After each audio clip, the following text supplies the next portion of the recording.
confrères de Digital Congo. Je reviens à vous, monsieur Antoine Roger Boulamba. Vous êtes CEO de la DIMCOS. Je reviens à vous avec deux questions à la clé première, bien sûr, et celle de savoir quand est-ce que la DIMCOS a été mise en branle, créée bien sûr, mais aussi et surtout de savoir la première édition des conférences annuelles. Qu'est-ce que cela veut dire? La DIMCOS, ou bien la dynamique multisectorielle de communication sociale, a été créée en 2006. Vous voyez, l'année prochaine, nous allons célébrer 20 ans de la DIMCOS, l'ONG DIMCOS RDC. Alors, pourquoi la première édition des conférences annuelles? Parce que nous avons senti le besoin. Le besoin, c'est de donner l'information à l'électeur congolais ou aux citoyens congolais en général. Parce que l'ONG DIMCOS a été fondée avec l'idée d'éduquer, de donner de l'éducation à l'action civique, politique, culturelle et morale à l'électeur congolais.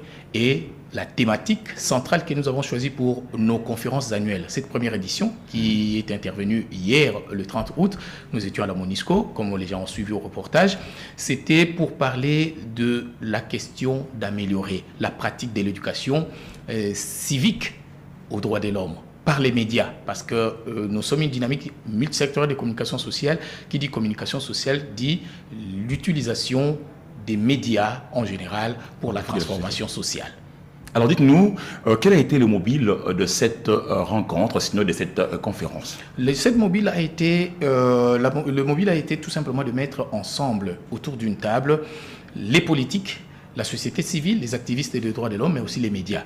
Pourquoi? Parce que nous voulons utiliser ce que nous appelons en communication le modèle à double étage, c'est-à-dire essayer de donner l'information aux leaders d'opinion pour que les leaders d'opinion puissent répercuter à la base. Alors, nous avions voulu vulgariser les 30 articles de la Déclaration universelle des droits de l'homme. Et nous avons apporté des États-Unis cette brochure que nous avons distribuée à tous les participants pour qu'ils soient suffisamment informés, comprendre ce que c'est que les 30 articles des droits de l'homme pour qu'à leur tour, qu'ils fassent aussi le travail d'éducation civique aux droits de l'homme dans les églises, dans les assemblées, dans les rues, dans les places publiques, si vous voulez, parce que nous voulons que tout Congolais puisse connaître ses droits, bien les droits de l'homme. Parce que ce n'est que quand on connaît les droits de l'homme que l'on saura aussi comment les défendre, comment se défendre. Parce qu'on est ignorant, on ne saura rien faire. Alors, quelle a été la réaction de l'auditoire qui a participé à ces assises? L'auditoire a été réceptif en premier lieu, mais aussi l'auditoire, vous avez suivi quelques témoignages des participants,